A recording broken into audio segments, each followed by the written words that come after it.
For today's my video mga kamamasang, tara po at kakain nga tayo ng ating talabang kinuha galing sa dagat. Ganito nga pala kalaki ang ating talaba. Panggabihan nga pala namin to mga kamamasang.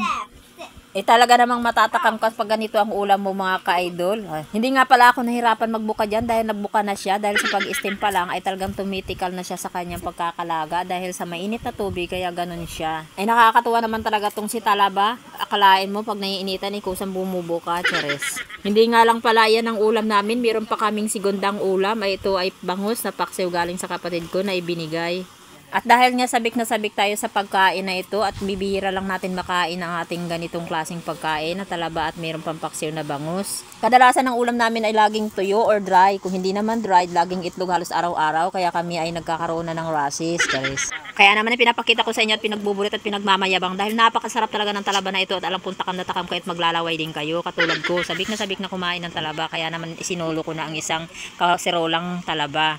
Hindi ko na malaman kung anong uunahin kong kakainin, yung paksiw ba na bangus o yung talaba na ito na malalaki. Ang sarap kasi niya talaga guys, talagang matatakam ka sa dalawang klaseng ulam ko. Nakakatuwa talaga mga kamamasang, talagang ang sarap talaga at ang sarap-sarap talaga niya tikalin sa kanyang katawan. Ang laki nga talaga niya guys, ang laman niya, talagang masusolve ka talaga pero talagang sabik ako kaya hindi ko hindi ko nararamdaman kung busog ako, anong naramdaman ko. Feeling ko talaga gutom pa din. Kaya kada tikal at kada buka ko ng talaba at nakukuha ko guys, talagang natutuwa ako at napapangiti talaga ako guys. Talagang namnanamin mo talaga ang sarap niya, pati sabaw ay hinigop ko pa. At isasama ko na rin pala ikukwento sa inyo guys ang pangyayari bago naluto ang ating talaba. Hindi ko talaga inaasahan magkakaroon kami ng ulam na talaba yan guys. Dinatid lang talaga sa amin yan ng bayaw ko at sabi niya lutuin daw namin at hihingi na lang siya ng luto. At yun nga ang nangyari guys, dahil sa labas kami nagluluto ay inabutan niya ng ulan habang nakasalang. Kaya naman dali namang inahon at nilipat sa harap ng pintuan. Doon kami nagluto dahil yun na may bubong. Dahil wala pa talaga kaming kusina guys na matatawag mong kusina. Ay ito lang ay bangko lang ang aming pinaghugasan. Wow, bata! Wow, laki no, laki naman. Ito guys, nakuha sa ano, sa ano. Nakanito ko dakuan, ko natanong sa ano nakuha. Iwan ang bayaw ko. For dago mga kamamasang, mapapansin niyo at dito tayo sa loob ng kwarto na nagkain. Wala pa kasi kaming balkon mga kamamasang at dito nga talaga kami kumain sa kwarto at sinadya ko talaga dahil dito maliwanag ang araw. Maliwanag pala ang ilaw. Ay kamamasang, ang aking anak pala ay talagang masipag din magbungkar-buka ng talaba. At yan nga ay nakikipagagawan pa sa akin at ang gusto niya pala ay yung maliliit lang na talaba. At ayaw niya pala dyan yung malalaki dahil natatakot at baka saktan siya ng tiyan at dahil gabi na. Hindi kasi siya sanay kumain ng shells kaya sinasanay ko na sana siya guys kaso ayaw niya. Ay kamamasang, ayaw ko sana siya pakawin ay gusto naman mapilit kaya iyan yung nasugatan ng kanyang kamay pero hindi niya sinabi. Sa DN ko na nalaman na siya ay nagasgasan kaya ayun ang kanyang kutis na malapuntis at kaya makinis. Kamamasang, simple lang ang buhay namin, hindi kami mahirap, hindi kami mayaman, sakto lang. Kumakain din kami ng 3 beses sa isang araw kahit ganito lang buhay namin. Minsan lang pala ako magkaroon ng job guys sa araw lang ng linggo at yun lang ang kinikita ko pero hindi kalakihan at hindi rin kaliitan, sakto lang din ang bigay ng Diyos sa atin. Kahit ganun pa man nagpagkakasya natin sa buong linggo ang ating budgeting. Ang pagkaing exotic food. Wow. Pero masarap. Kasi kailangan pa siyang tikalin.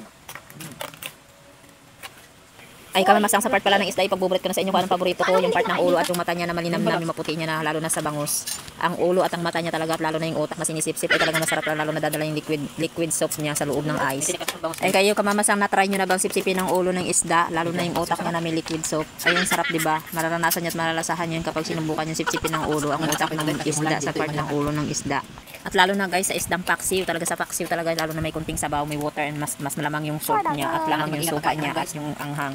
Masarap siya guys, try nyo na. Ay kamamasang, pagpasensyahan nyo na ang loob ng aking bahay, ng aking kwarto ay kung bakit marami nakakasampay-sampay dahil biglang umulan at pininaw nga pa rin agad guys na hindi ko naayos ng mabilisan.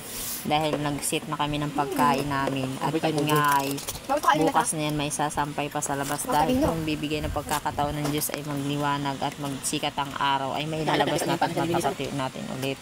So salamat nga pala guys sa walang sawang suporta ninyo sa akin.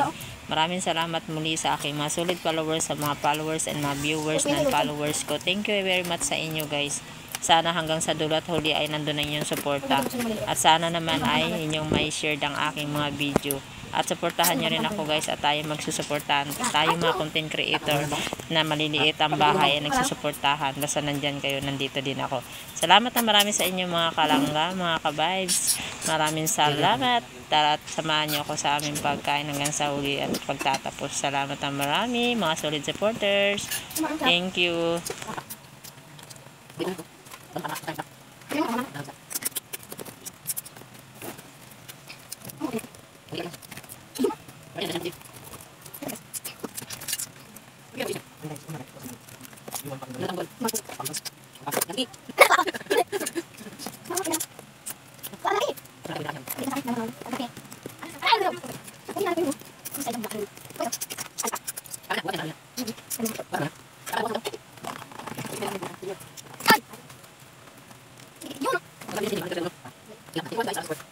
Pala guys, sa pagbuka-buka niya ng talaba ay nasugatan ang kanyang kamay dahil sinersa niya ang buka. For dago na tayo guys, sa tayo mag-i-edit. Napakaganda talaga ng voice over. Eh, kahit nga guys ang ating pag-aral-garal ang ating mga boses ay kailangan natin mag voice over.